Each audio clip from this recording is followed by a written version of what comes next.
చదువుకొని వాళ్ళు పెద్దగా అయ్యి ఉద్యోగస్తులయ్యి మన ఊరి కోసము ఒక సంఘంగా ఏర్పడి సంఘటితంగా ఏర్పడి అదొక సంఘం పెట్టుకొని మన ఊరికి ఏం చేద్దాం, మన బడికి ఏం చేద్దాం అన్న ఆలోచనతోటి మన ఉద్యోగ సంఘాలు పెట్టుకొని మన ఊరికి చేస్తున్న సేవని మనం అందరము హృదయపూర్వకంగా ఆహ్వానించాలి.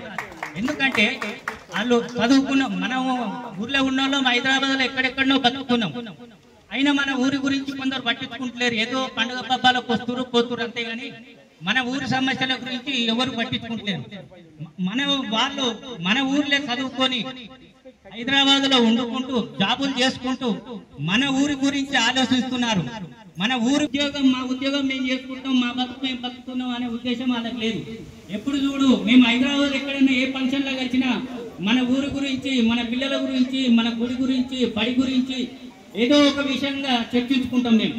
అందుకనే వాళ్ళు చేస్తున్న సేవ మన ఊరు ముద్దు బిడ్డలు, వాళ్ళు మన ఊరి బంగారు కడ్డీలు అనుకోవాలి. ఎందుకంటే వాళ్ళు చదువుకున్న వాళ్ళ గురించి వాళ్ళు ఆలోచించకుండా మన ఊరు